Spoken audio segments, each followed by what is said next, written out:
So now that, and we're going through the easy process. We're not going through we're not introducing the vendor yet. Just internal resources. The vendor has not been engaged. So when the vendor will get engaged, then we will add the vendor to the team. Right now, our team consists only of the company, the internal company's internal resources. Now, before the kickoff, and while initiation was in progress, charter was being completed, the team or the PM, for the most part, is identifying the stakeholders. Why? The very first stakeholder that has already been identified is the sponsor or sponsors. There may be two sponsors, an IT sponsor and a business sponsor. So in the charter, we have the sponsors' names, and we may have other department heads' names also, because it's very possible this project may include other stakeholders that have two things. They have many things they require, but the two things they are very much need. One is they are very much interested in the project and they have power.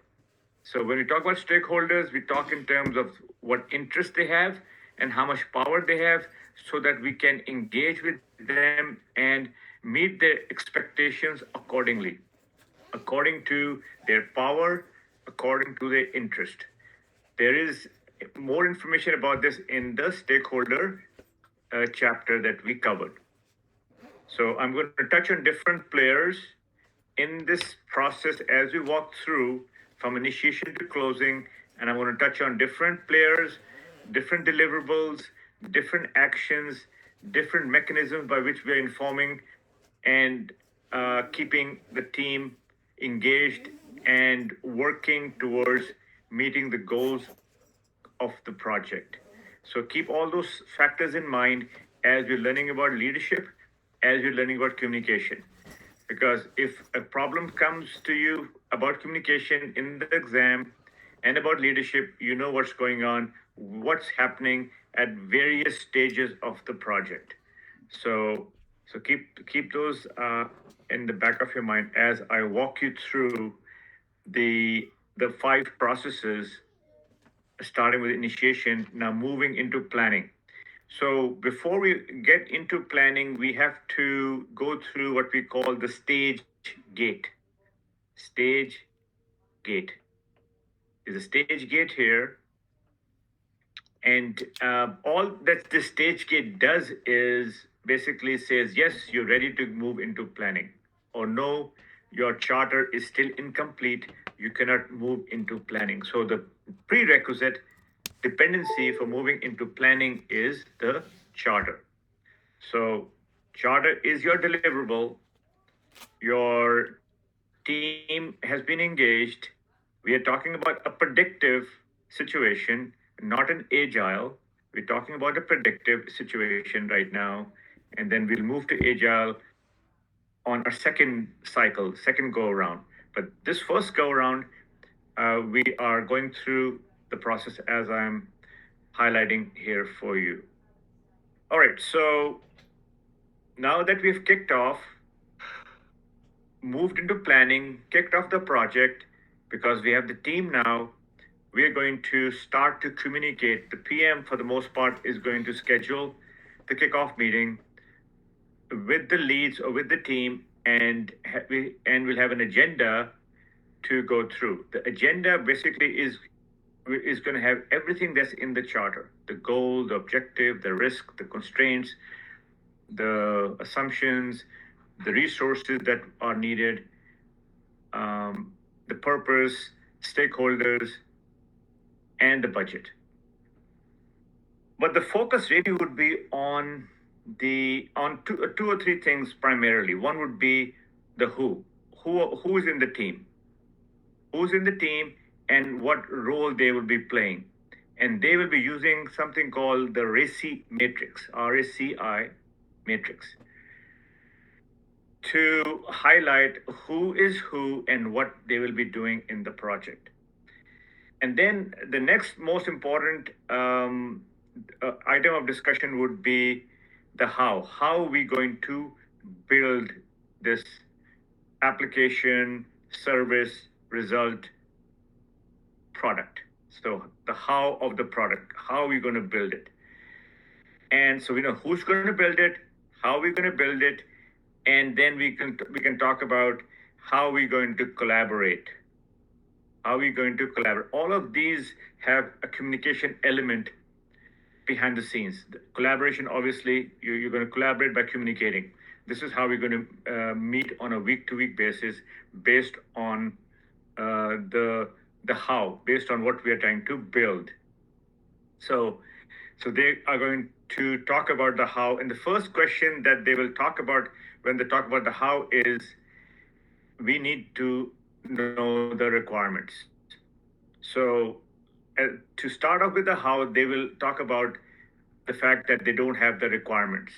Now, the charter does have requirements, very high level, maybe the description. We just want to build a rocket that can take us to Mars. That's pretty much it.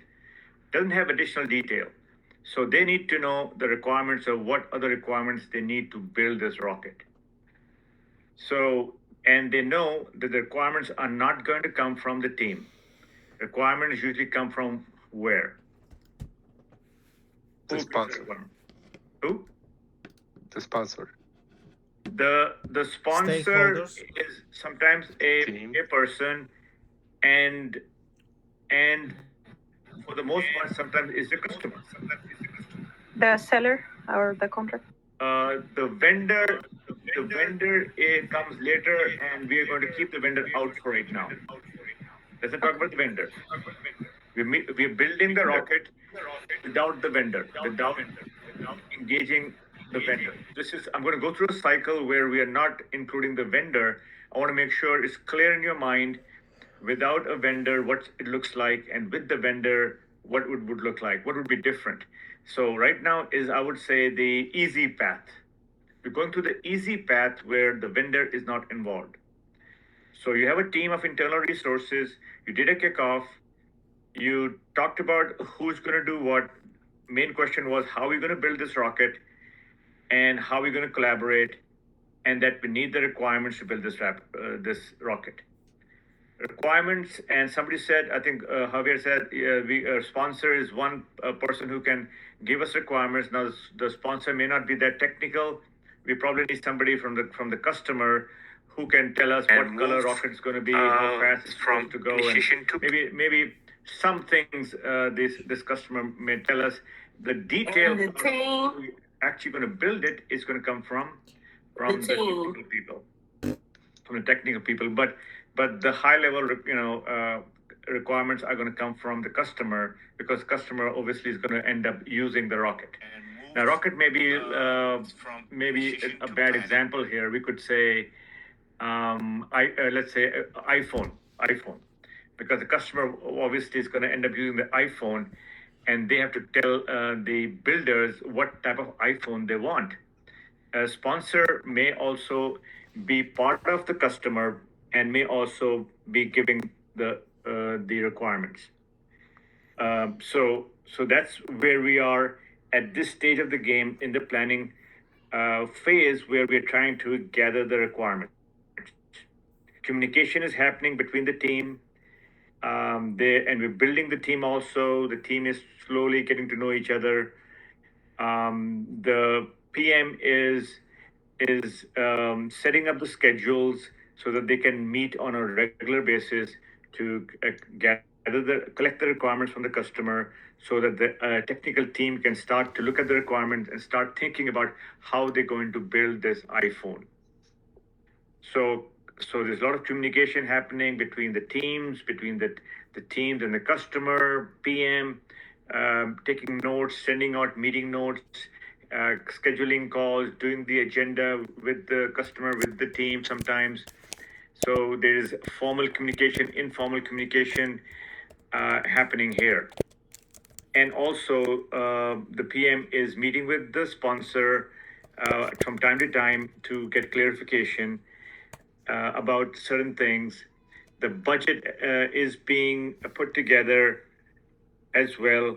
I mean, the initiation, when it started off, there was a budget. Now we're going to start to look at the budget more in detail, refine it further as we are working on the how. How are we going to build it? As we are looking at the WBS of the how, we're breaking it down, the WBS, coming up with the components, and then looking at those smaller components, and then building the budget from that and our schedule. So from the requirements, we're going to refine the requirements by coming out with a scope statement. So, or sometimes they say define the requirements. So when we define the requirements, we get the scope statement. Scope statement, we break down the scope statement has three things: in, out, and how are we going to the acceptance criteria, those three things. From the scope statement, we're going to get the WBS, then we're going to decompose the WBS and get our activities. And once we have the activities, we're going to complete the budget. We're going to start to figure out how we're going to sequence the activities, how we're going to find out the dependencies to create the schedule. So this is what's happening in the planning phase. Communication-wise, there are meetings, cadence scheduled week to week. One meeting could primarily be with the technical team, trying to figure out how to put together the iPhone. The other team would be with the customer, trying to figure out what they want in the iPhone. The third team could be just the PM talking to the resource managers and looking just at the schedule, doing some monitoring and controlling, making sure everything is on track in terms of budget, cost, and time. So this is the interaction going on, and this in this project, in the planning phase, those three meetings are going to continue in the execution phase as well. But instead of planning in the execution phase, they will be building in the execution phase. In the planning phase, they're working on the requirements, the scope statement, the WBS, activities, completing the schedule, and baselining the project. By baselining, I mean the baseline the cost, the baseline the scope, the baseline the schedule. These three things: cost, scope, and schedule. They baseline it. And by baselining, I mean they sort of say, this is it. They fix it. They say, we're not going to change the cost, we're not going to change the scope, we're not going to change the schedule. We have done our planning with the team. Everyone knows what they have to do. They know how to build it because they are looking at the WBS. They got the design. They looked at the design. They firmed up the design, and they showcased the design to the customer. Customer accepted the design. Now they're going to move the project into the execution phase. Now, while they were in the planning phase, we talked about the stakeholders. So stakeholders have been identified. We know who are interested, who have power. And based on the interest and the power, we know which ones we need to pay more attention to, which one we need to just inform, which one we need to be close to so that we meet their expectations. The stakeholders have been involved throughout the planning, so they are aware of what's going on. They have seen the requirements. They have looked at the scope statement. They have signed up on the scope statement, and they have looked at the schedule, and they agree on the schedule. The stakeholders, the team is ready. The stakeholders are ready. The blueprint or the design is ready, and now we didn't talk about the procurement at this point. So from procurement standpoint, if there's any equipment we have to buy, we are going to buy.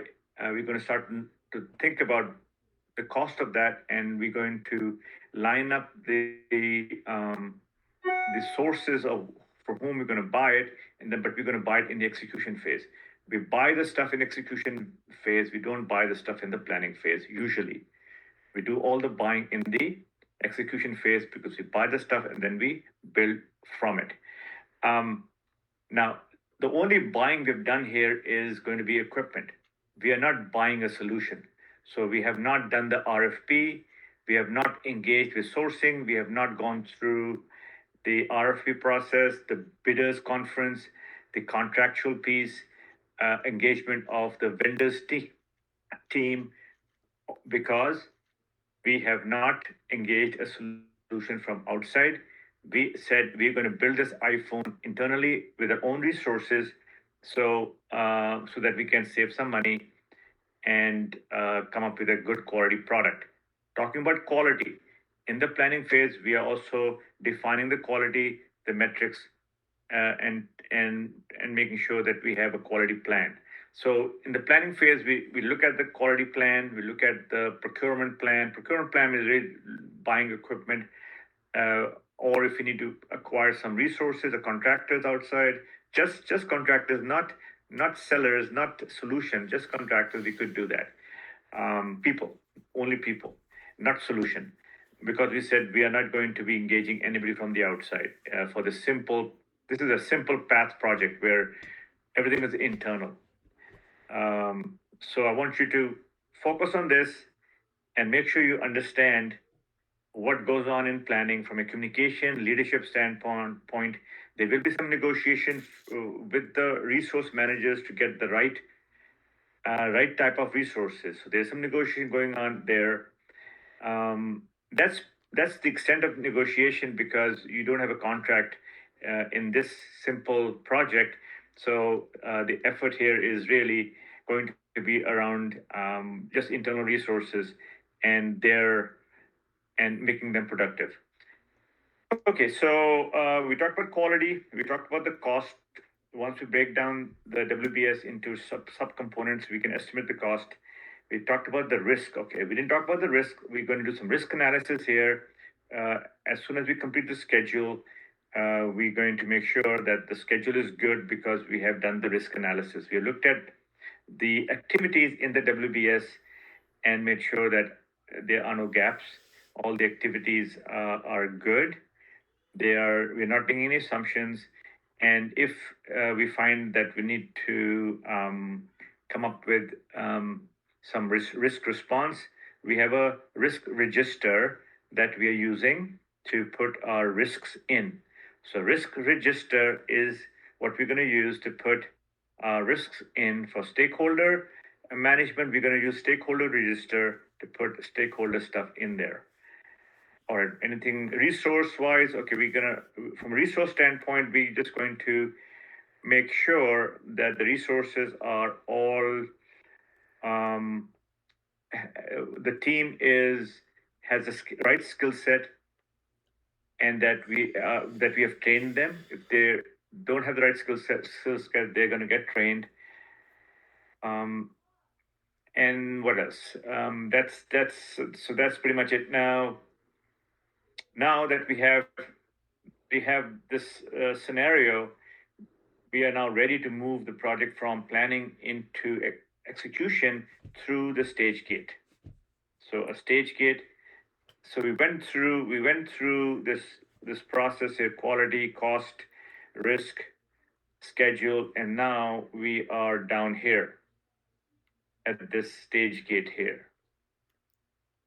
Each of the chapters we went through, you went and learned some deliverables. From the cost, the main deliverable was budget.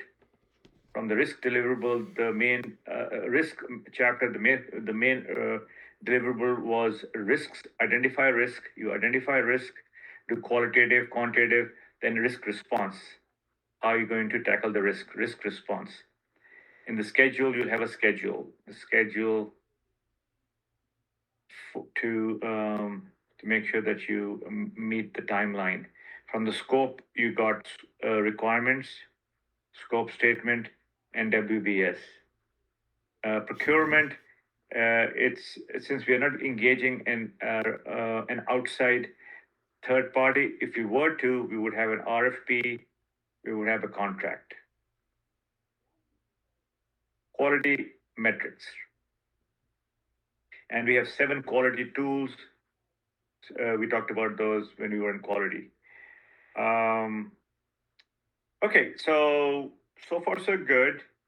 Now we are going to into execution. So what's going to happen here is we already have our meetings defined, right? We have three meetings. One is the technical meeting where they're going to be where the technology people live, and they're going to be building their product in by conferring with their team members, but they're going to be working with each other very collaboratively, cohesively to build a product. One meeting is for them. One meeting would be the customer, where they were going to showcase what they have built.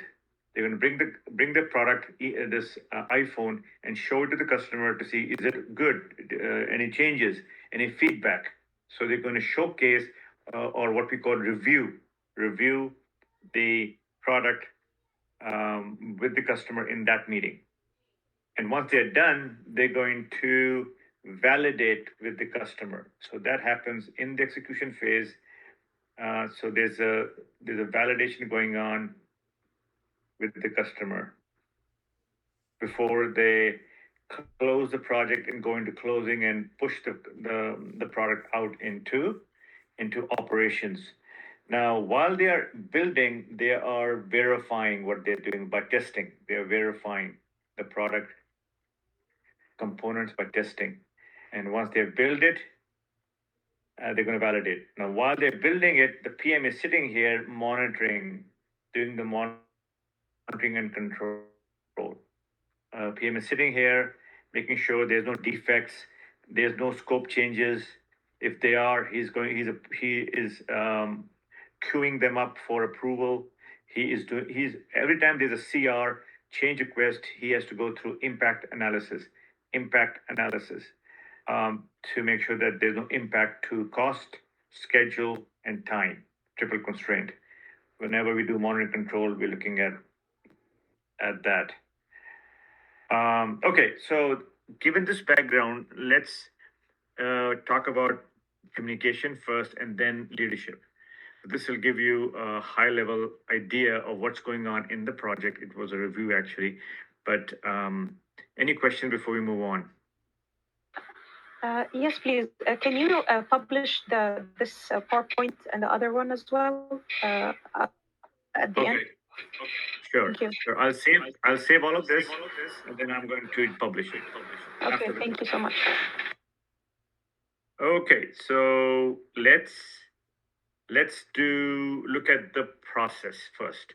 So the process of communication is obviously you're going to be planning first, then you're going to manage your communication, and then finally you're going to monitor the communication, making sure you're sending out the reports, sending out the work performance information, which is the reports,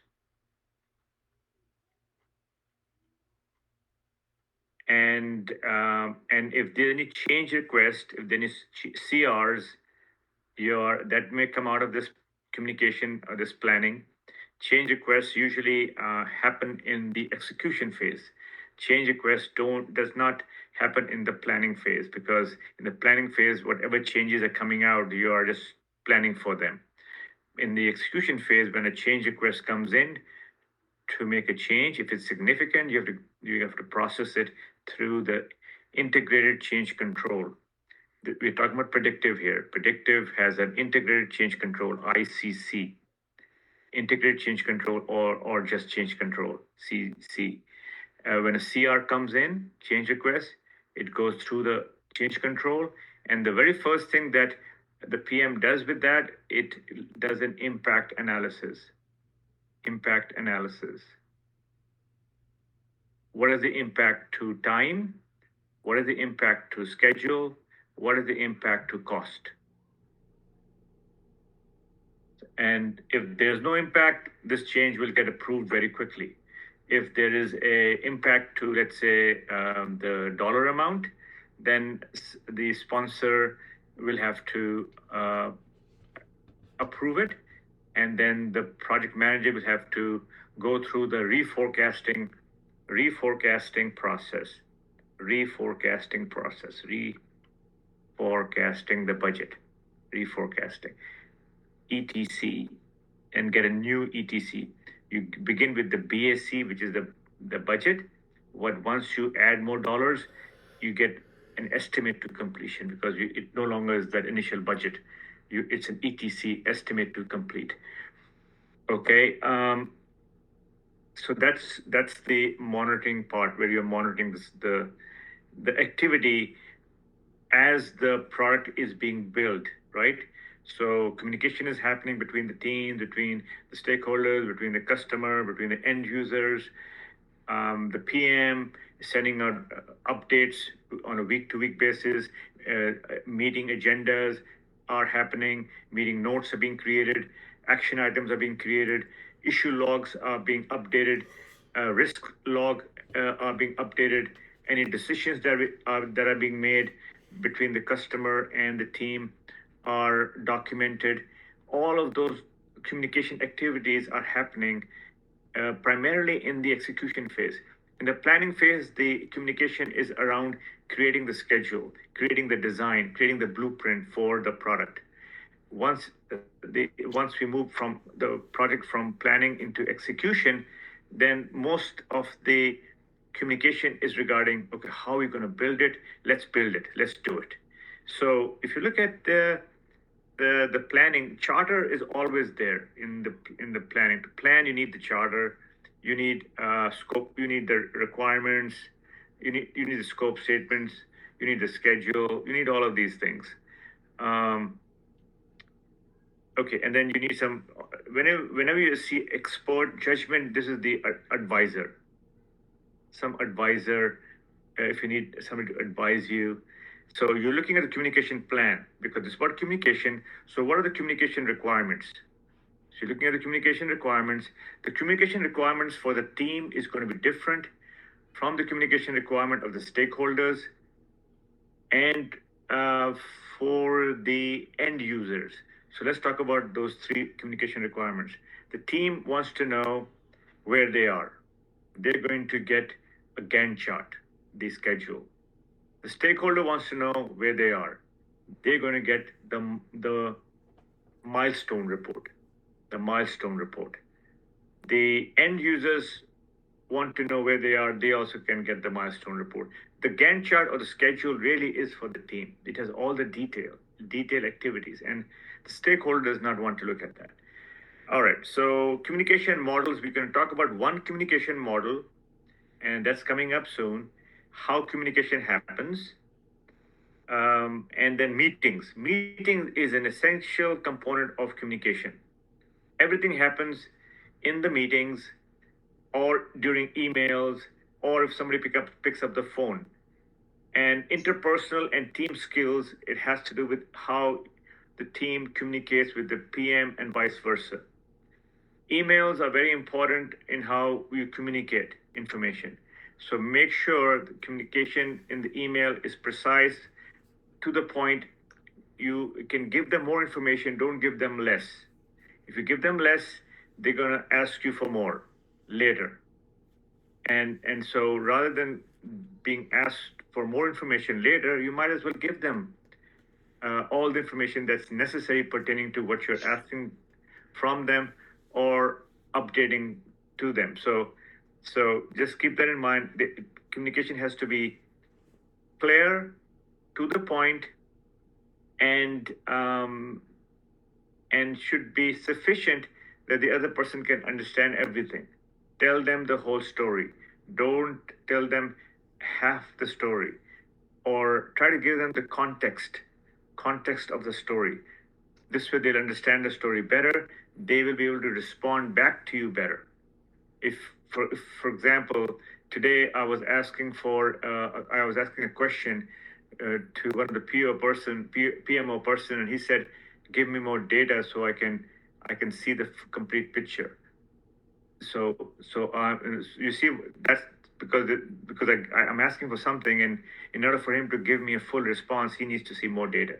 So best thing is to try to give as much information so that you get a full response or the correct response. Managing communication is all about technology. What technology you use to manage communication, and that you're using your skill set, your communication skills. text, email, phone, voice, documentation, Zoom meetings, face-to-face, whichever method you're using, all of that are your communication tools. If you are communicating with an international team, then your communication tools are limited to just the Zoom or the phone, or email, Zoom, and text. I guess what you don't have is face to face. That's the only, and that's a big one. That's a big one. So what you should do is you should resort to documentation a lot. You communicate over the phone in the Zoom meetings, but make sure whatever is said is documented. By documentation, you can double check yourself. Oh, I thought I heard him say this.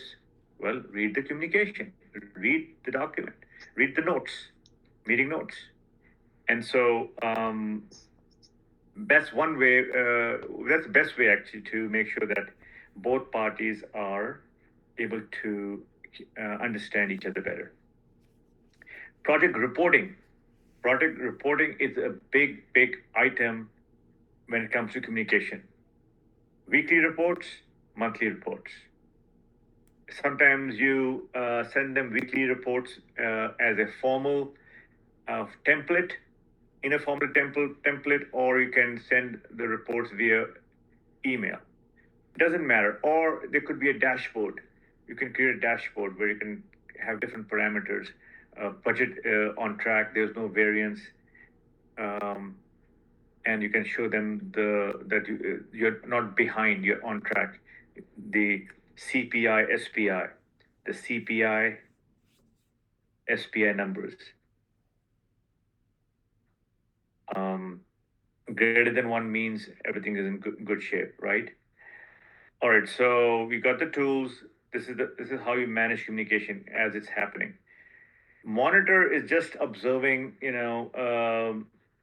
how you're representing the data representation, bar chart, milestone reports, meetings, and interpersonal skills. These are the tools you're using. Output is reports. When you monitor, you have to have reports to monitor and to sort of to document what's happening. All right, now let's get into the meat of this. This is the communication model. This is the communication model. And the way it works is you're the sender, you send information, it gets encoded. The person on this side is going to decode and receive it. Encode, decode. Remember that. First, you encode the information, you send it, and then the other person decodes and receives it. All this is happening. For example, I'm speaking right now, and as I speak, the messages have already sent. You heard my message. I sent it in an encoded fashion, and then you decoded that. Your brain decoded that, and you heard me. So what? And then there is also noise that's happening, and noise could be just data. This could be just data, not information. So you're sending data, coding the data, it gets decoded and turned into information, info. And so encode, decode, encode, decode, encode, decode. So if he's sending something back, he's also going to encode, and then you're going to decode. Okay, so that's something to remember from this model. Okay, so now let's see, we got Letras here, we got Javier, Olivia, Anisha, Azim, Olivia, great. We got all the people here. All right, so I'm going to pause here for a second. So this is the second to the last week. Next week is your last week, from my understanding. So that means next week is the final week. And just one day, right? Huh? It's just one day, not even a week. It's just It's month. just one day. You're Yeah. right. It's just one day. We could take two if you want, but what one day? Yeah, Monday. It is Monday. Um, so what we're going to do is after today we're going to do the communication. We're going to do communication and leadership. Tomorrow we're going to work on integration and problems. So we're going to work on integration and problems. So with this week we finish all the chapters. And next week we're going to do a review. Last day, 3 hours will be of review. I'm just going to go through chapter by chapter and sort of connect the dots and do a review. So if you want to be there for the review, you can. If you don't want to be there for the review, it's up to you. From all practical purposes, by Wednesday of this week, everything has been done from a chapter content standpoint. We have looked at all the chapters. We have covered all the material. Next week is a review session, Monday, and to answer your questions, that any doubts you may have, any gaps you may have in your understanding, we're going to address those. I'm going to sort of walk through the same diagram I walked through today. I'm going to add more deliverables from each chapter onto that diagram. So we'll just do one chapter at a time and build the main stuff that's in there. Go from one to the other until we finish. In 3 hours, we should be able to finish all 8-9 chapters. Just going through, looking at important stuff. So it'll be a condensed summary of the whole 10-12 chapters, a summary in 3 hours, and then that'll be the last class. All right, so if everyone is ready, let's move on. Let's continue. So the process. So we talked about the process: plan, manage, and then you monitor. So there are some other concepts here. Multiple methods of communication. So, like I said, there are multiple ways you're going to communicate. Methods of communication: formal, informal, and so just hang in, just wait a few seconds, and we'll get to those. What information is needed all the time in your communication? This is the question you're asking. What information is needed? What information should be conveyed? So that's a big question every time. In the project, you are going to tailor your communication to the need.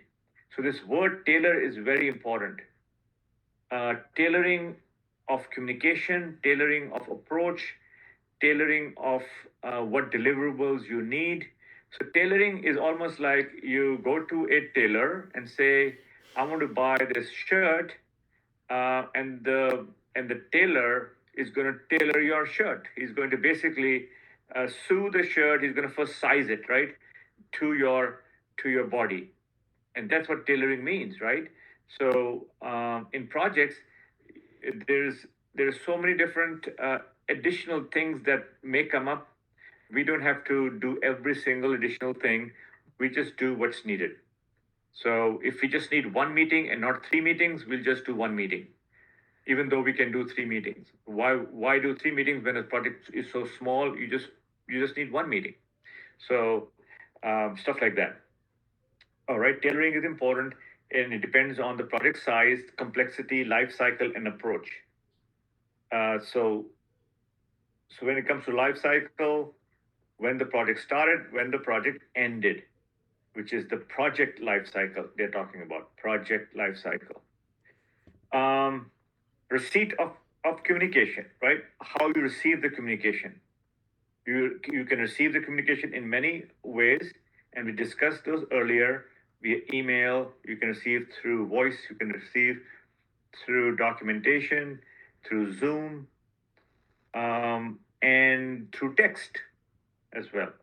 Communication could be top down.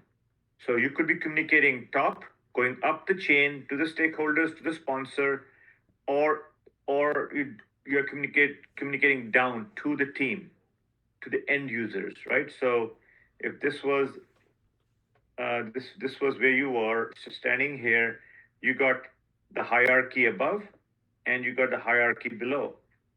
You could also be communicating sideways with the stakeholders or with the vendor. So communication can happen up or down or sideways.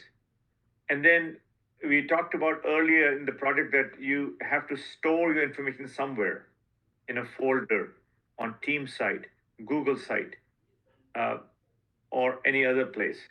So that's important. What happens, and what I did earlier when we started off, I described what happens from a communication standpoint in initiation. And I focused on deliverable, I focused on people. So I focused on people, I focused on the process, right? And I focused on stakeholders in the initiation. In the initiation, you only have two people, the sponsor and the PM, two people. Process, all you're doing is completing the charter and identifying stakeholders. And the stakeholders, you're identifying them and finding out if they are, what type of stakeholders they are. In the planning, in terms of people, now you have the team. You have the team, you have the customer, and you have the stakeholders. So you are communicating with the team, the customer, and the stakeholders. And you could have the vendor team also if you are buying a solution. So you have 4 types of people that you are communicating with. And as far as the process is concerned, you're going to go with the requirements, scope statement, WBS, and schedule. And then you are also figuring out what the quality plan is. You're also going to figure out how much budget you need. You're also going to do some risk analysis, all in the planning phase. People, process, and stakeholders. When it goes to execution, your people doesn't change, the same people. You may have a trainer now. You didn't have a trainer before. Now you have a trainer or a change management person also added in the execution. And then as a process, you're doing building, you're testing, you are training. And after you do the build, you are validating, right? You're validating. When you're testing, you are verifying or inspecting. Inspecting if it's a house, inspection. Validating or auditing.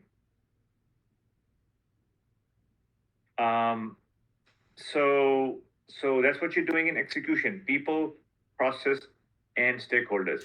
The stakeholders here are basically doing the validation. They're doing the validation. The customer is a stakeholder, and they are also coming up with CRs, change requests.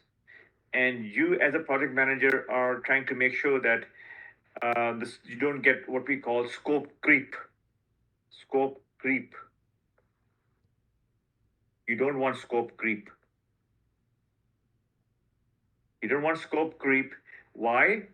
Because it's going to cost you. Every time you have a change request, you have to do an impact analysis. So you're doing that as part of your monitoring control.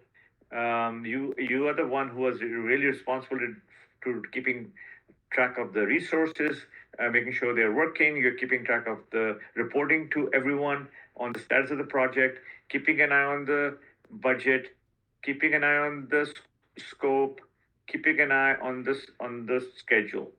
So we talked about the people, we talked about the process. This is the process which I just described, and then the stakeholder. Stakeholder always going to be there to validate, review, and to accept your product. And they can give you a lot of headaches. You have to find out what they want and try to work with them. So stakeholder expectations have to be met. Stakeholder expectations. You're going to be engaging with them throughout the process. You're going to be doing risk analysis. You're going to do most of the risk analysis here in planning, but the risks may come up in execution also. And as far as identifying stakeholders throughout, as far as lessons learned throughout. So LL, let's put LL here throughout. Closing. So in closing, the people that you have now, you're going to release them. You're going to release them. Process, you're going to accept. You're going to make sure the customer accepts the deliverables, accepts the product, basically. And then you're going to close a contract if you have a contract. And then you're going to do a lessons learned, and you'll be done. So when so this is all happening as a predictive. If it was a sprint type agile process, people in agile, you have the product owner. So in agile,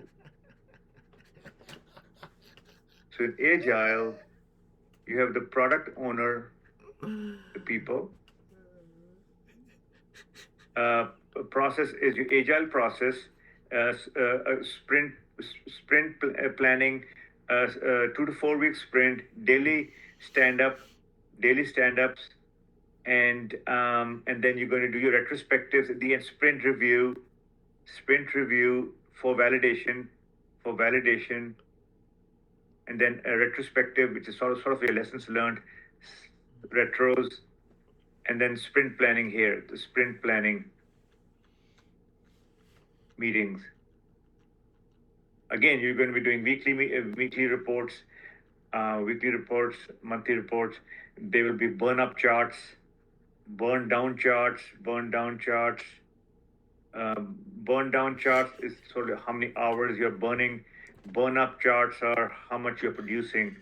Burn-up. And then so that's what's going on, and again, the stakeholders in the agile are really the customer. The customer is your stakeholder. Is the customer who's going to actually accept your product in the sprint review. In the sprint review, it is going to be the customer who's going to be you're going to showcase to the customer. And the customer is going to check your product and to say, yep, I like it, or no, make some more changes. And that's how we're going to finalize the product in the agile methodology.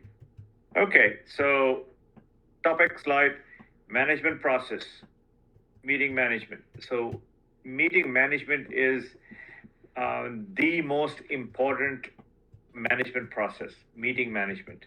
You should start with the agenda, and you should have a topic, and then who's going to be facilitating this topic, and then you can have topic, and who's going to be facilitating. Facilitator is really the host, one who's hosting the meeting, and he or she become the facilitator. When time comes for meeting minutes or meeting notes, you could have somebody taking the notes and sending those out after the fact, or the facilitator will take the notes while he or she facilitates. Okay, so now you got to plan the meeting. So before the meeting, you got to schedule the meeting, right? You got to schedule the meeting. You should know who to invite, and you need to find that out. Who do I need to invite for this particular topic that will be discussed in the meeting? And then when the meeting ends, you're going to send out action items,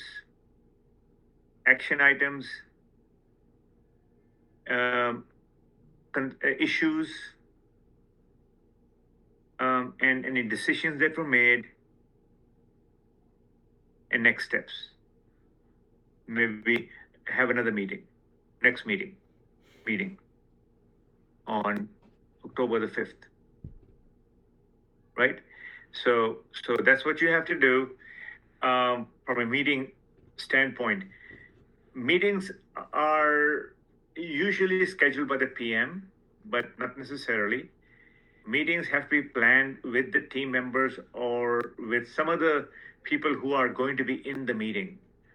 So everybody knows what is expected. You don't have a meeting and find out no one knows what the meeting is about. You should send the meeting invites earlier. You should put the information about the agenda in the meeting earlier. And if there's any PowerPoints that you want to use to drive the meeting, which is not a bad idea, you could have a PowerPoint that you could put together that has slides in it, a slide deck that's going to drive the meeting. This way, you know, once the slide deck is done, meeting is over. This way, it's a good way to manage the meeting time also, if you have a PowerPoint. At least you know you're on track. You've got 2 slides left. All right, so reporting. Reporting is very critical. Meeting is very critical. Reporting is, and I've already talked about reporting. At least I've talked about reporting to the end users, to the team, and to the stakeholders. And I said the stakeholders don't want a lot of information, so you give them the milestone chart.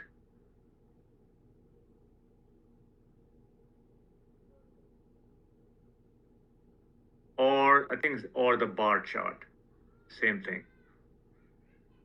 Team gets the schedule or Gantt chart, Gantt. End users can also get the milestone chart, same as the stakeholders. So there are other reports also. These are the ones that will tell them the status, right? The status reports. The status reports. So one of them that's the status reports. That's the first one. You got the progress. You can show the progress in the status report also. So we cover that also. Trending could be another report you can put together that will show some graphs. The burn up, burn down charts. The burn up, burn down charts. They are sort of trending. The burn down charts are like going downwards. How many hours you're burning every week, week by week? How many hours you're burning? Burn up chart is like what you're accomplishing. How many deliverables have you? How many sprint, not user stories or story points have you completed? User stories or user story points have you completed? You can use a trending chart. Forecasting, usually you want to forecast your budgets. For budgets, you can use forecasting. Okay, today my budget is this much. I'm going to forecast in 3 months, my budget is going to be this much. So those are called forecasting, where you forecast the future budgets in the future. Variance means this is the actual expense and this is the budgeted expense. What's the difference? The difference is the variance. So the difference is the variance. Earned value, we looked at earned value, and earned value will tell you how much have you earned, how much have you earned thus far. And earned value is actually percent of the person completed times the budget. Person completed times the budget is your earned value. Progress metrics, it's sort of similar to this. It's just numerical, quantifiable numbers, so you can see them. Retrospective findings. Retrospective is sort of lessons learned. What should we change in the next sprint? This sprint went well, but there was some issue with how we were building this product. Next sprint, let's build it differently. So in retrospect, now that we know what we know, we're going to do better. That's what retrospective means. Lessons learned, it's same as retrospective. This is more when for predictive type approach, waterfall. This is more of agile, adaptive type approach. Knowledge sharing. Knowledge sharing is something team does. And sometimes you do co-location, so people get close to each other and are able to share knowledge better. There's many ways to share knowledge. Documentation, sharing knowledge by putting it in a common platform like Teams, team site. Information radiators are like whiteboard, where you have information, status information on a whiteboard. When you go to the airport and you want to catch the flight, you look at that board, which tells you everything. That could be an information radiator. It radiates out information, flashes out information. It radiates. So make sure you understand what this means. All right. Communication dimension. So effective communication. What are the factors?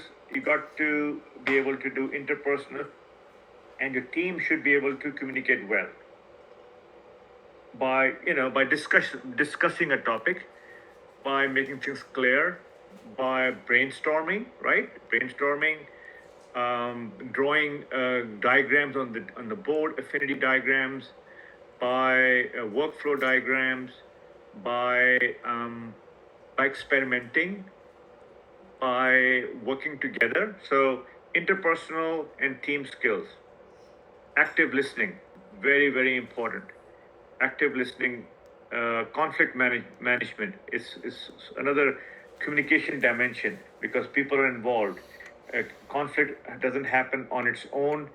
It happens because of a reason. Find the reason and face it, solve it. No hiding behind the bush. Face it, solve it. Find the reason. Cultural awareness. So cultural awareness is when you're working with a team member who is not from this culture, or you're working with an international group. Let's say you're working with Japanese team members, or you're working with Russian team members, or you're working with Indian team members. And so there's a cultural difference. So you should be aware of their cultures. And sometimes the time zone is different, so that becomes a pain. But other times it's sometimes you can, it's hard to understand what they're saying. It's a language. Maybe they have an accent, a deep accent or heavy accent. And so you have to keep all those. That's why I said you should try to draw things, draw on the board so you can see it, or have them document and send it to you. This way you know that they understood it. So documentation is good. Information radiators, you draw stuff on the board so that they can see it, be more descriptive. Meeting management. We talked about meeting management already, very important. Networking.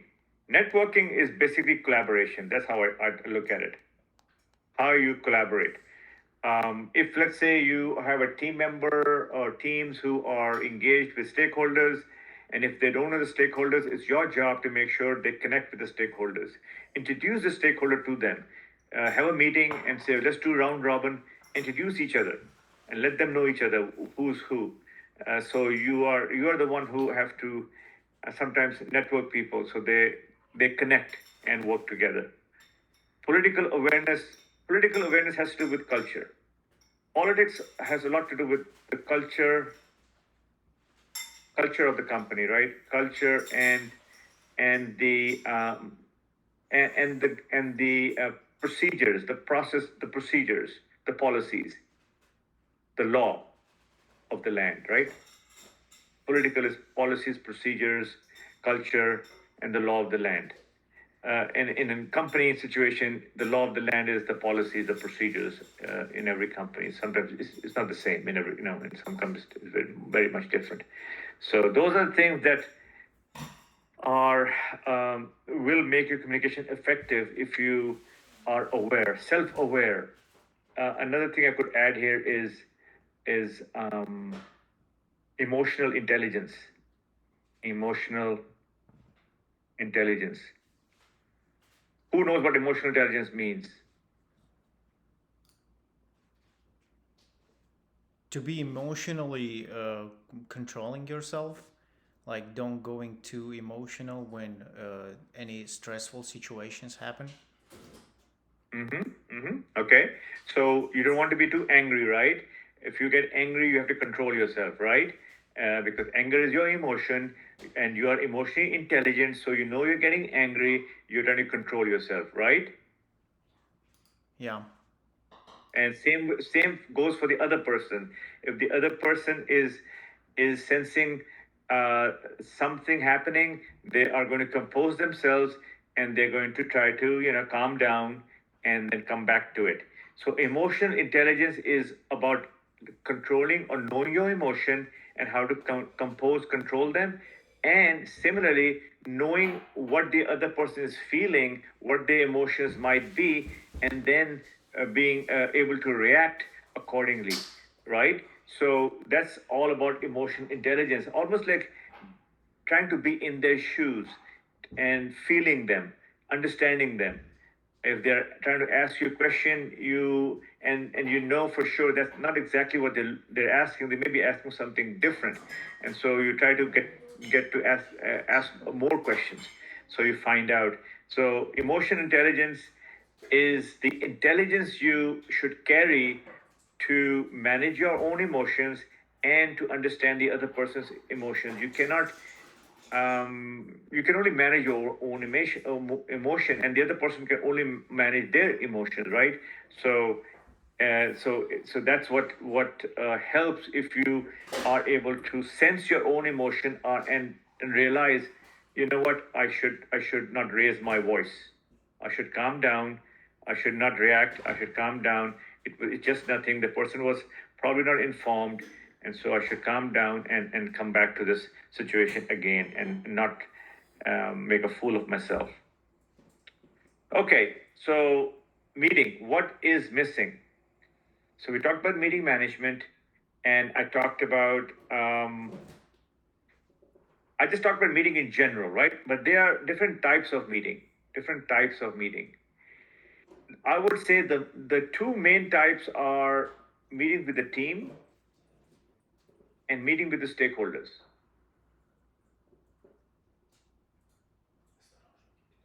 Those are two main types. When you're dealing with the stakeholders, you should try to use a PowerPoint or have a good agenda, very clear, good agenda, so there is no confusion. I would still recommend that you use a PowerPoint when you're dealing with the stakeholders. When you're dealing with your team, just have an agenda and topics, and then who's going to talk about what, and just brief topics, and then you can go into detail in the meeting. And the reason you want to use the PowerPoint for stakeholders versus the team is because stakeholders, obviously, they are people of two things, right? Power and interest. Interest and power, and they are the decision makers. So you want to give them enough information so that they can make a decision. And the PowerPoint is a good tool for that. Instead of you speaking out and telling them the situation, which is fine, I would say to be clear in what you want from them and concise and precise, is best to have bullet points in your PowerPoint and then talk through those bullet points with them. And then at the end, you could say, we have a decision to here, and I would like your decision, your feedback on these topics. All right. So in both cases, you're going to have action items. You're going to have some decisions, not always. You're going to have some items to follow, do some follow-ups, and you may have some next steps. Always. So the important ingredient is the people who are coming to the meeting. Make sure you have the right people. You don't want to have a meeting with the one of the person who is the most important person missing in your meeting. What's going to happen is then you have to have another meeting, or you have to cancel the meeting because you didn't have the right person. Okay, so it's 7:45. Let's take a break. Let's be back here in about 10 minutes. So it's 7:55. 7:55. Let's come back and let's continue. Okay. All right.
Ты до сих пор не поела?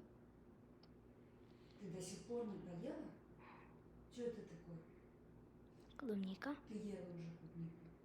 Что это такое ты делаешь? Ален, иди зубы чисти быстро. Давай, ты уже говорила, иди зубы чисти свои. Хватит, Ален. Алин, хватит, я тебе сказала.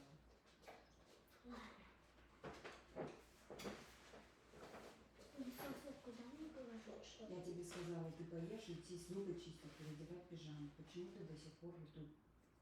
Зачем ты это делаешь? Я не разрешаю так делать. Почему? Она сок выпустит. Что ты делаешь? Ну ладно, тогда что мне сделать? Ничего не делать. Все, хватит кушать Я уже. хочу. Хватит. Ты уже ела. Хватит, я тебе Ну говорю. дай мне, дай. Да есть я. Айлин, иди быстро. Все, оставь это все. Что ты делаешь, Айлин? Я тебе говорю, не надо уже кушать клубнику. Хватит. Не доедай ее, пожалуйста. Ты куда об себя вытираешь клубничные руки? Просто это бесит. Просто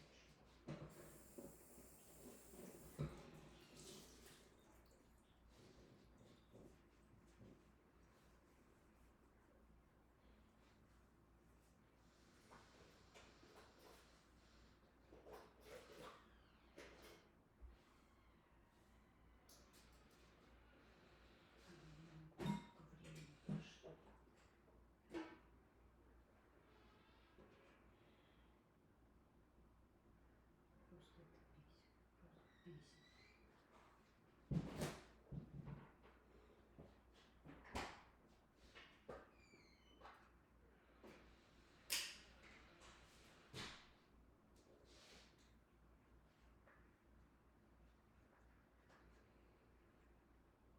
Смотри, что вот это такое?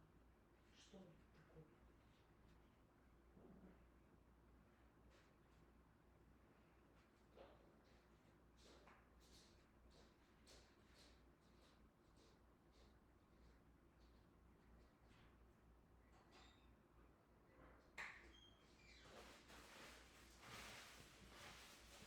Смотри, вообще, что это такое?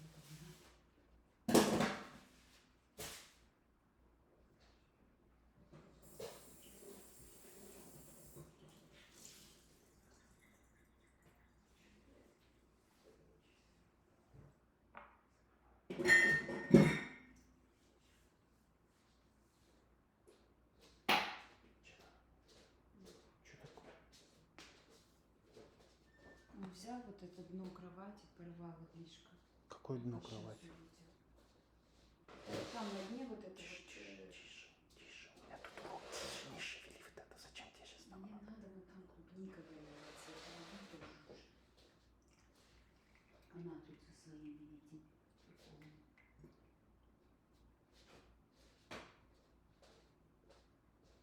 На мебели бывает вот такая обивка на дне, знаешь, такая тонкая ткань. Взяла и порвала.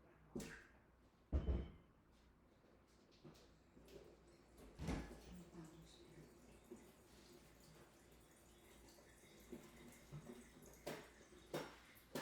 Наши стулья в прямой оторвала, сейчас накрываю. Так вы работали, Алечки. Смена. Набора просто моя. А где твой телефон? Типа смс-ку писал, ты не слышал? СМС-ку писал, не слышал, говорю.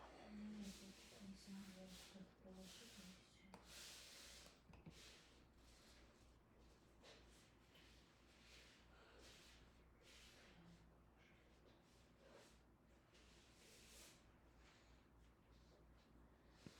Не понял.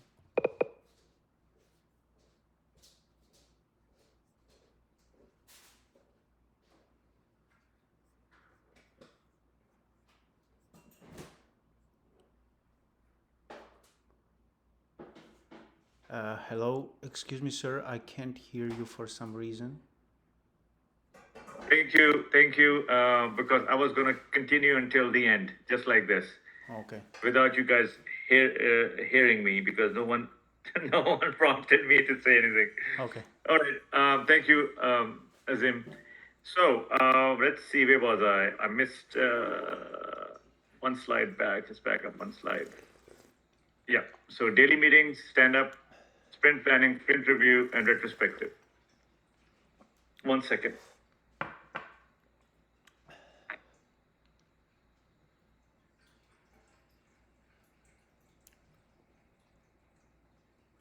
All right. So we did talk about. Let's just go here. Stand-up Kanban boards are like info boards, where you have things like in progress, completed, and done, something like that. Some status boards with information about the agile team. Personas are like some profile of your ideal state. This is what we are gearing towards. So that's a profile for what we're trying to build. So you build some personas around that. Release iteration planning. This is basically agile. When do you want to release your product? You could have 1 sprint, 2 sprint, 3 sprint, then you release it. Or you could have 1 sprint and 2 sprint, and then you release it. Depending on, what you're building and how many iterations it's going to take. 1, 2, 3, or just 2. Product demos, sprint plan. In the sprint review meetings, you do product reviews because you want to get customer to validate, right? Wireframes are like prototyping. It's like when you build a house and you first build a model, right? So it's like modeling. Before you build the actual thing, you model it, scale down model. And it's called prototyping, wireframe. You put together a wireframe and then you build a statue, or so it's almost like model it and see if it's going to work or not. Retrospective, again, lessons learned.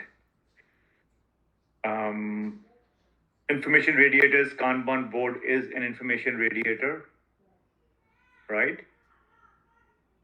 Burn charts is an information radiator on which you will find story maps. We talked about velocity, which is story points per sprint. Story points per sprint. How many story points are we doing on average these days? And the team member or owner might say we're doing 40 story points per sprint. Our average is 40 story points per sprint, which means that's how much we are producing. That's how productive you are. And that's your velocity. If your velocity goes to 20 story points per sprint, somebody may be concerned that something is wrong. So information radiators are visual displays on which you enumerate or you place information for people to see. Monitoring is part of communication. You're going to monitor it, identify gaps. That's the main thing why you monitor it. You monitor because you want to do by monitoring. You want to identify gaps, right? That's one. That's the main reason. Also, you want to make sure people are working collaboratively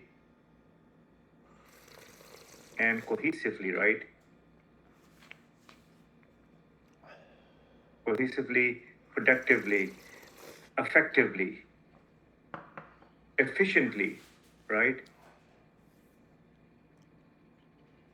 So you observe them and you identify situations which you can step in and resolve. Was the information understood?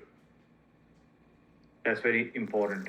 That's why you use these radiators, these displays, these boards, whiteboards, drive. So the driver for everything, whenever you want to drive something forward, involve the stakeholders. Especially in Agile, the stakeholders play a very major role. They work with the team, or at least they're there to give them feedback on real-time feedback as much as possible. So you've got to find stakeholders who are willing to do that. In predictive, with these phases and long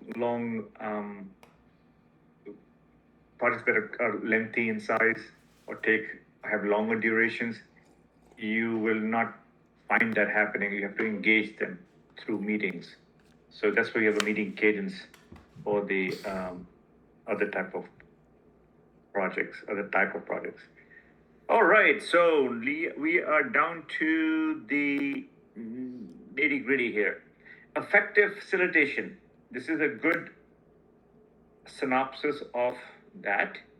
Take a look at this and see if you can get some good pointers from this one. I'm not going to go over it. This is just extra information. And here's also some extra information to visualize, to see. This is, again, another radiator, another, it could be a Kanban board, You see, yeah, this is important right here. This right here. When you're working with a team, are you going to come across as an I, you, he, she, or we? So I usually prefer this. We are going to do this. We're going to do this together. We're going to do this. Not like I've done this.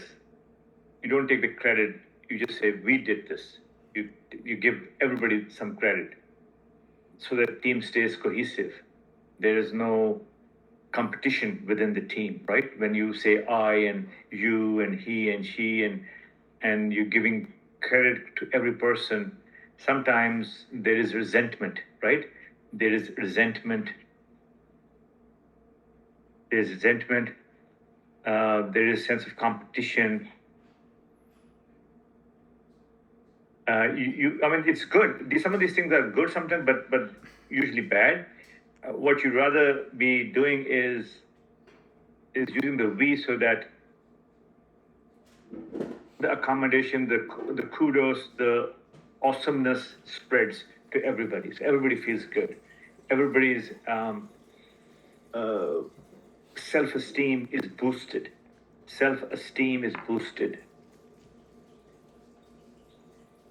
You want to boost everybody's self-esteem. If you want somebody to do well in your team, first you boost their self-esteem. And then you'll see how that person functions. It's like charging them, right? It's like you're charging them first, and now they're full of charge, and they're doing a good job. All right, facilitator 4 steps. So this is another diagram here, kind of showing you good ways to facilitate, and just read them through and see if you can get something out of this. You may have some takeaway. This is for you actually.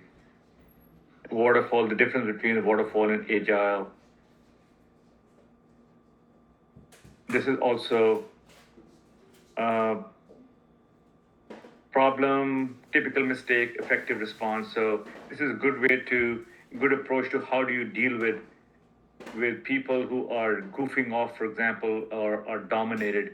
If this is what they're saying, typical mistake and effective response. I want you to read all of these and try to learn from them. Nominal group technique is a technique is a group technique, and it's going to shows you how you go about doing this technique. You assemble the team, you open the session, you silent brainstorm ideas, present and understand ideas, and clarify and prioritize. Prioritize the ideas. There's another good way to organize. It's called affinity. Affinity. You draw affinity diagrams where you group things by category. By categories. This way it's easy to understand what's going on. In this case, the first case in nominal, you take the idea and you prioritize it, rank it or something, rank it. Here, you take the same idea and you try to put them in different categories. This way you are able to group them and then are able to understand what's really going on. All right, and there's some more stuff here for you to look at. Yeah, same thing repeated in visually. Look at these on your own. Yeah, very good information, and that's it as far as communication goes. So all of these last ones, I want you to look at them yourself, and this is just additional information I just put out here to make things even more clearer. All right, so we're done with the communication chapter. Let's move to leadership a little bit. So let's stop here. And let me share the other PowerPoint. Communication. Let me save this one because I know you guys want a copy of this, so let me just save it. Just keep save. Okay, so let's open the other one. Yep, it's already open. So the next one is about leadership.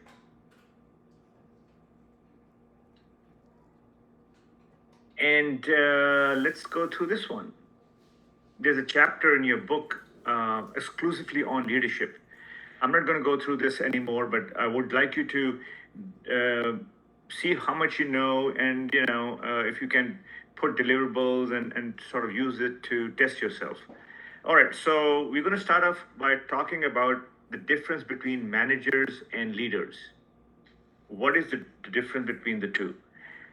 You may already know, but so this will be a quick review. Leaders, they promise that they have visions, they inspire, they pull.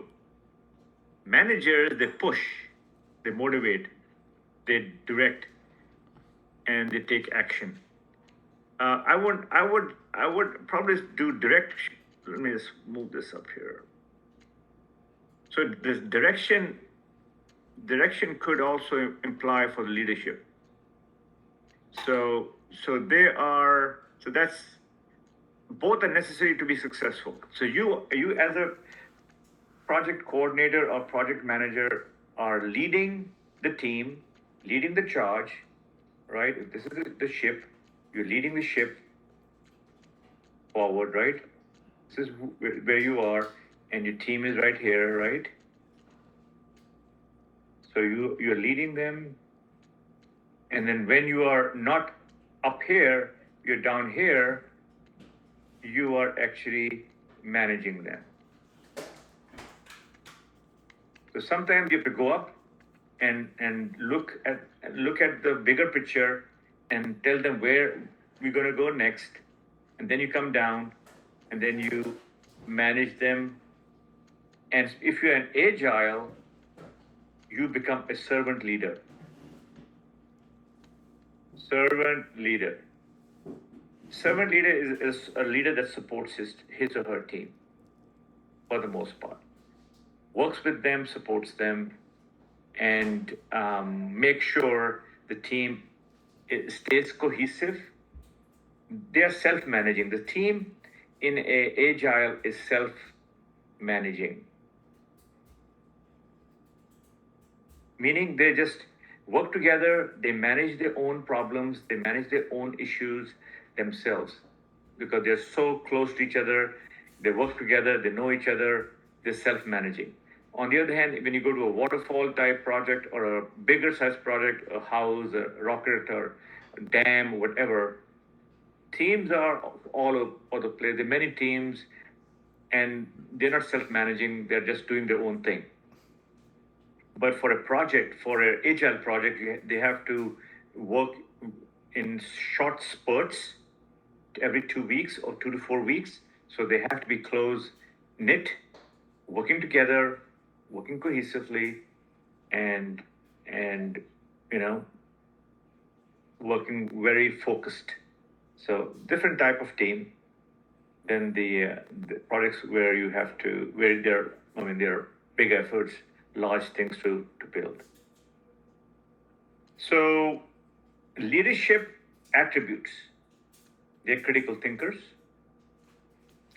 Critical thinkers is about the why. Why are we doing it?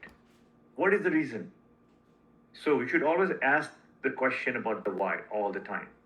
Why are we doing it? Why is this important? Why not the other way? And by asking questions, you're critically thinking, right? You're thinking critically.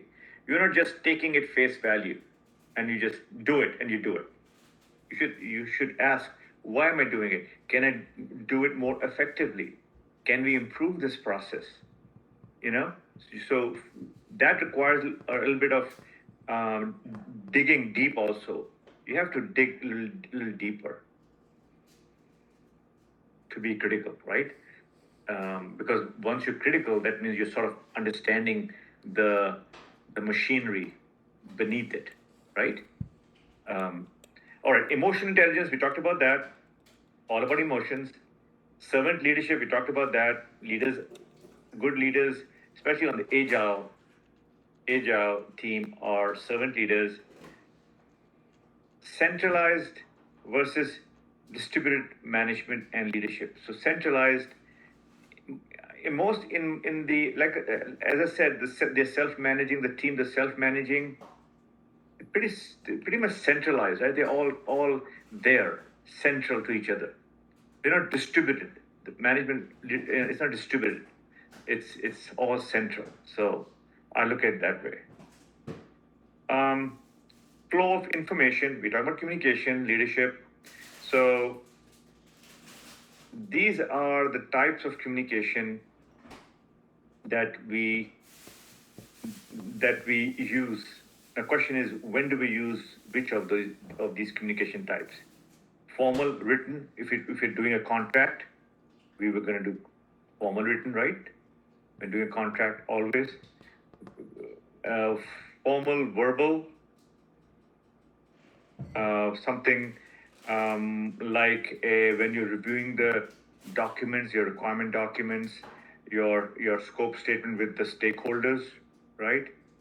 Stakeholders is formal, verbal, looking at a document, reviewing the document. Formal, informal, written, email to team, right? When you're emailing to team, that's informal, written. Informal, verbal, you pick up the phone and talk to somebody. It's usually informal, verbal, right? And you would find that a lot of management, upper management, they write less, speak more. And the reason they do that is because if they write more and speak less, they'll get caught, right? So they try to write less and speak more. So if you speak more, it's my word against yours. So that's one reason. That's not the only reason, obviously, but that's one reason. They just don't want to get taken to the courts. All right, 5 C's of communication. Correct grammar. Spelling. So these days we have a grammar checker and a spelling checker, right? So use them. Get a grammar checker and a spelling checker. Before, when we didn't used to have grammar checkers, so that was a problem. But these days you can get a free one online. I have one that's free. You can get one. It's called I can send you the link if you are interested. Make sure you use that in your Grammarly? emails, in your documents. A question? Grammarly? Yeah, Grammarly. Yeah. Use Grammarly. It's a pretty good one. Concise and well crafted. Concise, precise, well crafted. But you should make sure there is context. Context is very important. You don't want to confuse anybody, right? So you got to provide some context. Clear and purposeful, right? Clear. Clarity comes when you don't mince your words, right? You're very clear, and you don't use jargon. You don't use jargon or acronyms, which people don't understand. Even though you may understand it, but the other person may not. So be very clear. If you want to use an acronym, in brackets, write down, what it means. Coherent and logical. Have a reason. Why? Again, goes back to why. Why do you want me to do this for you? What is the reason? If you're going to put the why, 99% of the time, you'll get a response because you have given them a reason. If you don't put the why and just ask them something, they will take their grand old time. So if you want something quick, you better make sure you put the why in there. Controlled flow of words and ideas. Controlled flows. Again, be concise, precise. Communication models, we looked at that already, right? Encode, decode. Effective communication, listening is a very big part of that. Verbal, non-verbal. Non-verbal are just as important. And these days, sometimes we're challenged by it because we don't have a lot of non-verbal. It's basically verbal. You're right now, for example, it's over the internet, right? Zoom meeting or the Cisco meeting. You hardly we cannot exchange non-verbal. It's all verbal. Communication blockers. So what are the communication blockers? That's important. Noise. Noise is a blocker. Distance. So you have to minimize co-location. You should co-locate.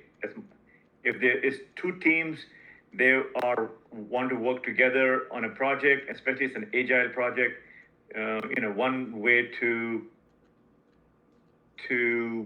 maximize collaboration is to have them co-locate, so they can see each other. They're close by on the same floor, maybe. Improper encoding. So it goes back to the model. Make sure you encode right, so that the other person can then decode. Improper encoding. Language challenges. So that is something you can minimize the language challenges by documentation.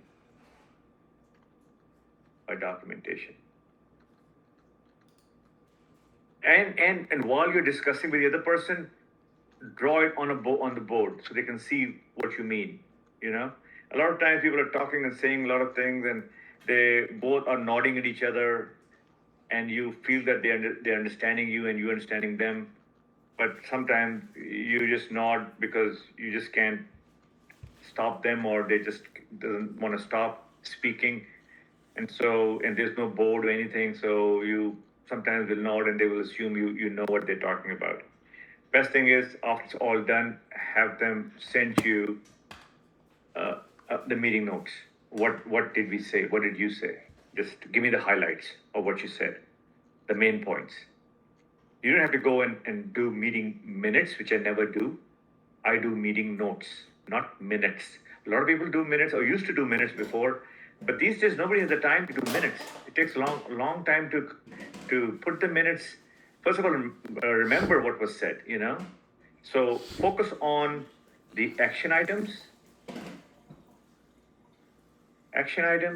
decisions. Focus on follow-up items, and that's it. action item. And the way to write action item is Tom to complete XYZ.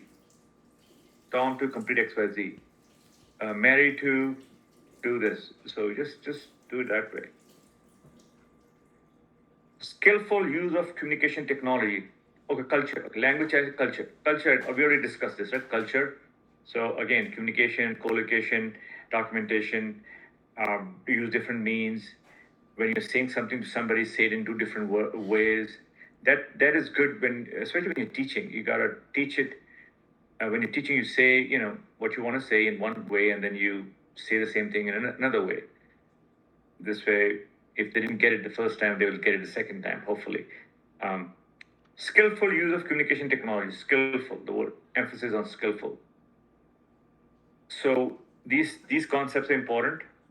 Interactive communication is where you're talking to each other. Interactive. That's like facing next to each other in a meeting. Not Zoom, but face-to-face. Interactive communication. Push and pull. Push is when you're sending something to somebody. Push is when they're pulling it from your team site. They're pulling it down from your team site. That's pulling. Pushing is when you're sending them a email, for example. You're pushing it to them. So push and pull, and then communication channels. I think it's n into n minus 1 over 2. Let's see how many communication channels we have right now in this room. So how many of you are here? Let's see, we got 1, 2, 3, 4, 5, 6, 7, 8 people here. 8. Okay, 8 people. So the channel is, if channel is C is equal to 8 into 8 minus 1 divided by 2. So you got 7 8s are what?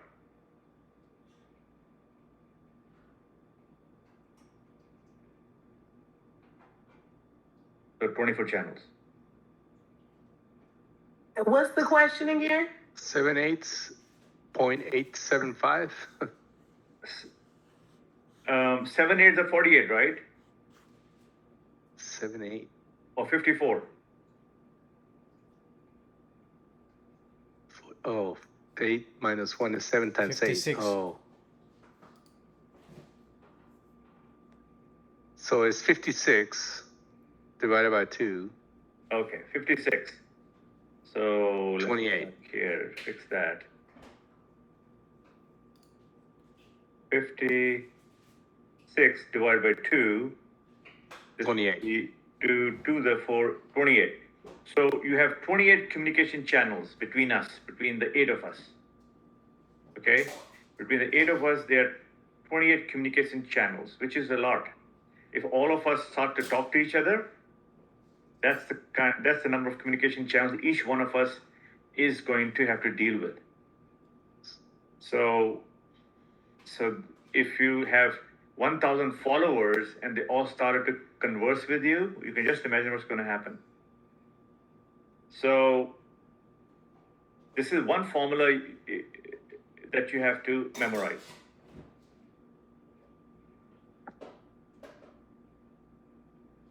All right, so let's move on to next slide. Now this is something you have to memorize right here. These are the different ways to motivate people. Motivation. It's all about motivation.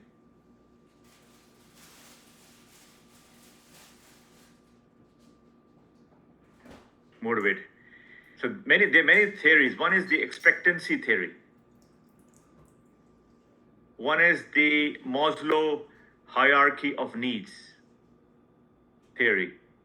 This is the most important one. The other one is Herzberg two-factor principle theory.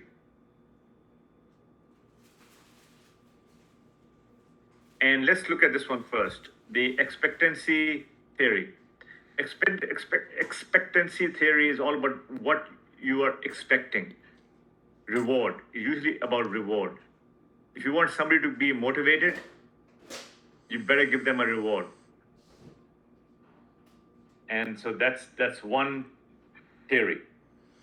The other one, which is the Maslow hierarchy of needs, you look at what are the basic things that you want before you can do something. And what are those things, basic things? The basic things are psychological needs, physiological needs. Physiological. Like food, Water. Yeah. food, water, and rest. So this is like the basic needs of life, right? Basic needs. If you want them to work for you, on your project, you better give them food. You better give, or they should, you're paying them, so they have the food, water, water and shelter, rest, office space, right? Office space. There should be water close by, and there should be cafeteria in that room or in that building. So that's the basic stuff to motivate somebody to do the work.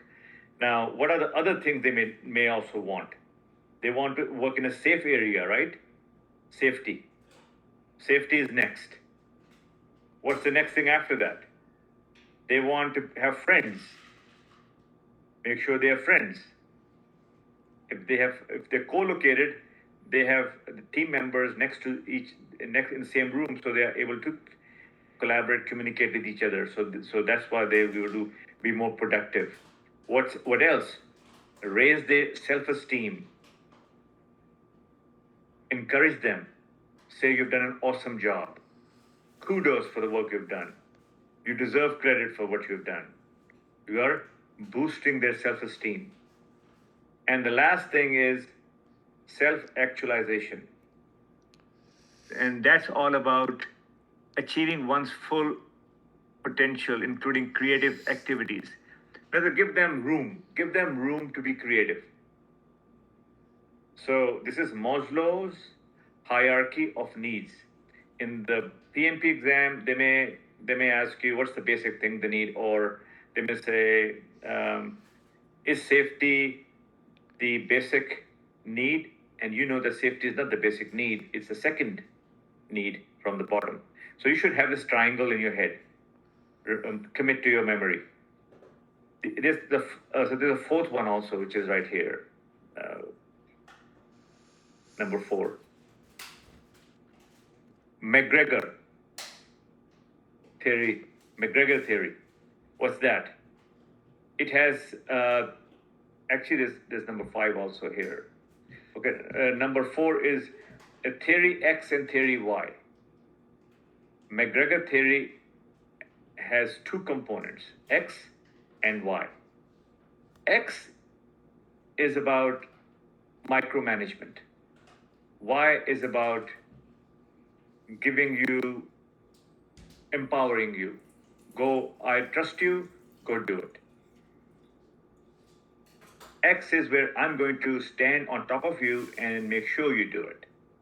Micromanagement. You see the difference? So that's another theory that is used to motivate people. Either empower them, trust them, empower them. You're totally hands-off, or you're totally hands-on and you keep an eye on them. You watch them intently because you don't trust them. That's McGregor. So we talked about the expectancy theory, we talked about the Maslow theory, we talked about the McGregor theory. The next theory is Ouchi theory, Z. Ouchi theory is all about long-term service. Give them stable job. Give them a stable job, and say if you work hard, you can retire in this company. That's Ouchi theory, and that will keep them motivated. All of these are for motivation. And there's another one. Number 6. It's called David McClelland's theory of needs. This is all about needs. McClelland theory of needs. All right, so let's go to number 3 here. So we did this 1, 2, 3, 4, 5, 6. 3 we didn't touch, which is the Herzberg two-factor principle. So they have they say there are 2 ways you can be motivated. One is if your job satisfaction is 1, if you do the following, you will be satisfied. You'll have job satisfaction. God, I can't speak anymore. So look at the factors here for under job satisfaction: achievement, recognition, responsibility, work itself, advancement, personal growth. So you give them these factors, they will be good workers. On the other hand, if you give them bad working conditions, they have issues with their workers, they don't like the policies, they don't like the supervisor, they don't like the wages, they're gonna be bad employees. So don't do those. Try to give them these factors so you satisfy them, job wise. So this page really is in a nutshell the summary of this chapter, this page. Memorize these theories so you know them by heart and you know which one you should use. If they talk about expectancy theory, you know what they mean. Reward, all about reward. What am I going to get out of it? What's in it for me? What's in it for me? If you talk about Maslow, okay, I just don't want one thing. I want many things. What are those? Actually, this is the one I use. The one here in Maslow, what I use is this one right here, self-esteem. I use that. Self-esteem, I use that a lot. I give them kudos. I praise them. I encourage them. I help them. I support them. All I'm doing is boosting their self-esteem for the right reasons. They deserve it. But sometimes people don't even do that. And that's why they get demotivated. They say, I'm doing all this work, all this hard work. Nobody ever says anything, anything nice about the work I do. So they get demotivated. Okay, so this is the so the rest of the slides here are about all the stuff we talked about, and some more. But I think these are the main ones, the ones on this page. There's some more here. I won't go into, like this one we already did. We did this one, the theory of X, Y, Z. We did that. Actually, the theory of this is like X and Y. So this is like micromanagement. This is empowerment. The Z, I forgot the Z. So you can look this one up. So this one we did the Maslow, we did the McClellan's, we did Herzberg, we did. And there's another one called Shuhari. Never heard of it. I've never. So this is not an important one. That's why I didn't even bother to put it there. So this is important. Situational leadership. Situational leadership means you have to change yourself to the situation at hand. Change yourself to the situation at hand. Don't be a type of leader that is very rigid, inflexible, because situations demand that you deal with those situations differently, depending on the situation, right? So if the situation demands you to be let's say a manager, then be a manager. If the situation demands that you be a leader, be a leader. Support the team. Don't try to micromanage them as a manager would, right? Manager, but sometimes you have to be hands-on. Sometimes, especially when you are trying to do the WBS, you should be hands-on. Try to understand everything, and don't be a leader at that point. Big picture person, because leaders are big picture people, right? Even managers are big picture, but leaders are more big picture than managers are. That's why we said we're not going to give them the detail, the schedule or Gantt chart. We'll give them the bar chart or the what's the other chart? Bar chart or the milestone chart. Milestone. All right. So this Oscar model is about the outcome, the situation, the choices, the actions, and the review. That's what the Oscar model is, where you are deciding something and you're given options. And then based on those options, you take action. It's almost like plan, do, check, and act. Plan to act and check and act, yeah. It's like this. Similar here. We have a situation, you look at the choices, you come up with a solution, you take actions on your solution, you review how it went, and then you go back and you tweak it a little bit more. This one is my favorite. The Tuck Man's Ladder. The Tuck Man's Ladder. And you've seen this before, I'm pretty sure. And it includes 5 steps, right? So what are those 5 steps? And I think I may have it here. Where the first step is forming, first step. Second step is, so let's say you started a project and you got new team members.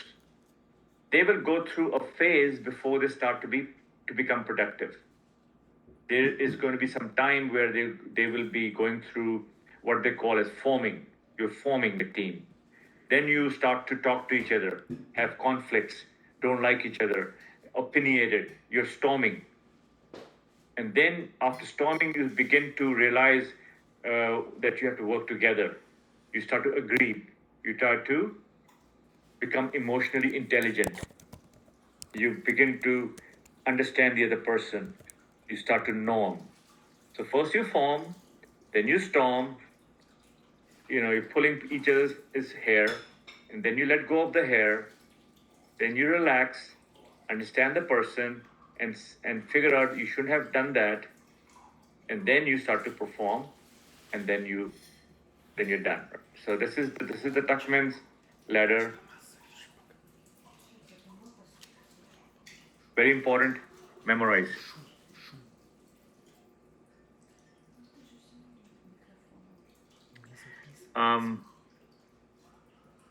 This one is a new one they put in there. Who has the book? Can you look it up and read what that is? Olivia, can you do that? Yeah, sure. Give me one.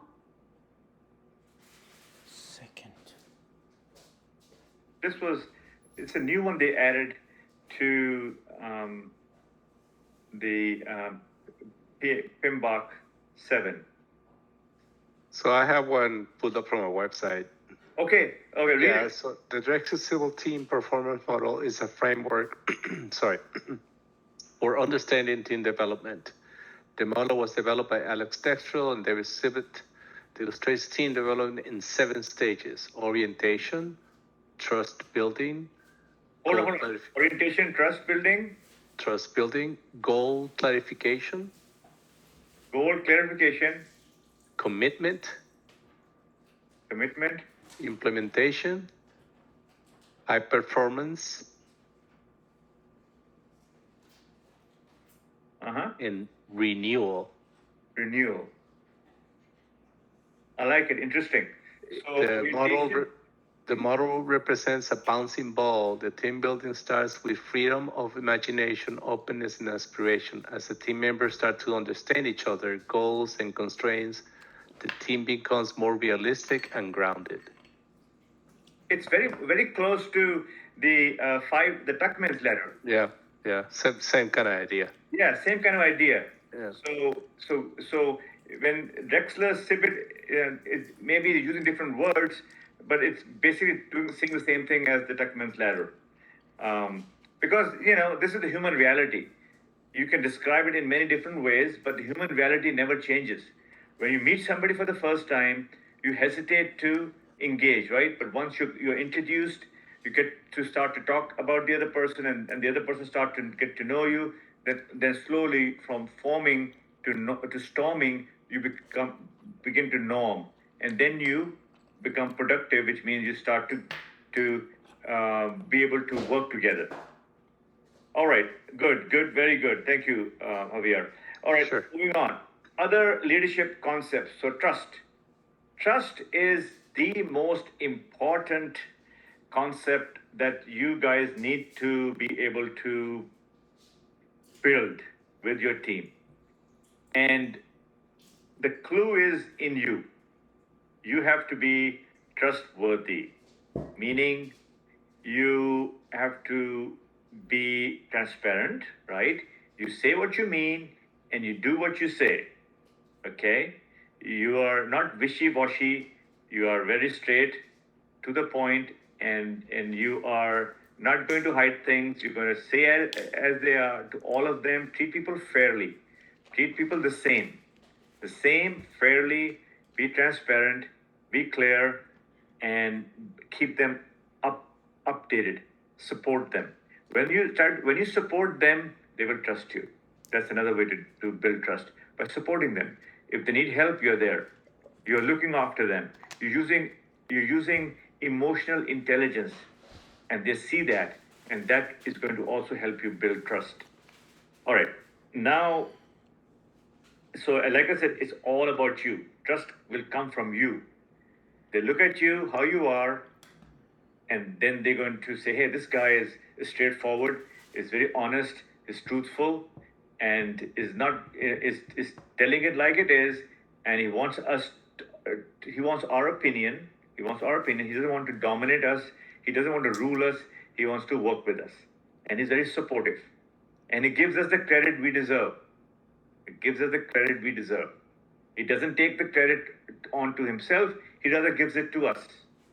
See that? So all of those will help you. Negotiation, okay, we already know what that is. Everybody has bought a car. They know how to negotiate.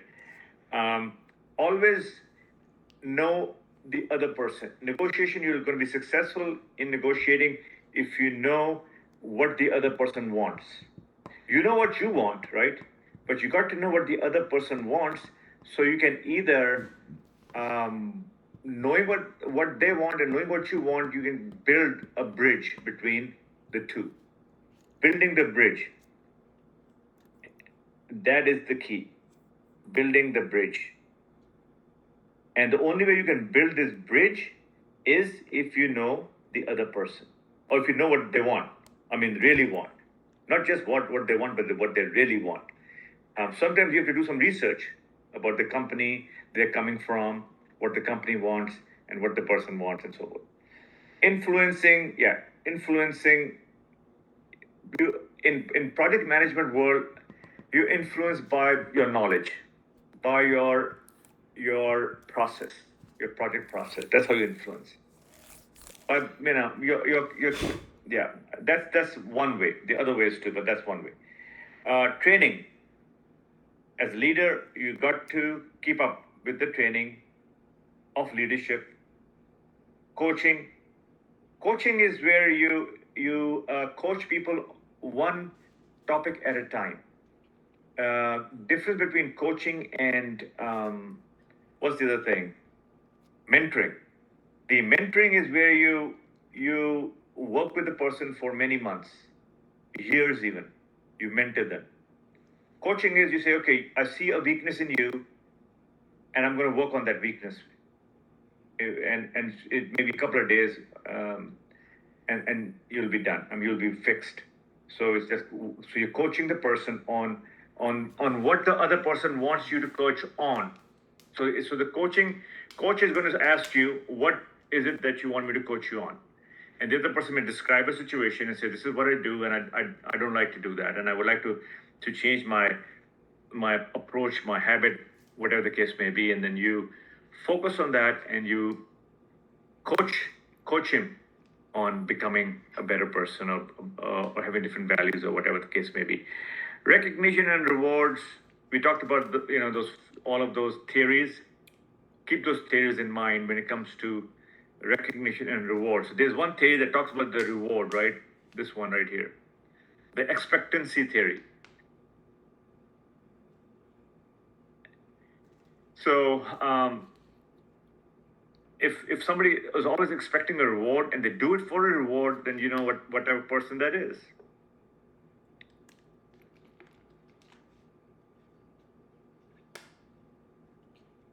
Yes, this is important. This right here. If you have a conflict, what's the best way to resolve a conflict? The best way is this one right here.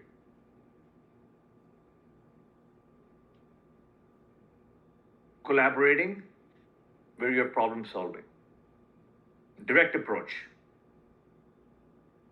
There are other approaches also. The one that people sometimes do, they avoid, and then they solve the problem. They avoid, think through, and then they come back and do a problem solving. There are others that reconcile, accommodate, and this is the one you're going to avoid. This should not use forcing. Sometimes the project manager may use that, but it's not preferred. Forcing is not preferred method for resolving conflict. You solve the problem, best approach. Avoid, if you can, by taking a different route. Especially when it comes to a risk, you avoid the risk. You can avoid a risk by avoiding the path. If there's traffic, you avoid the traffic, right? That you're avoiding the risk. Compromising and smoothing will never solve the problem 100%. You compromise, that means it's a win-lose. It's a win-lose.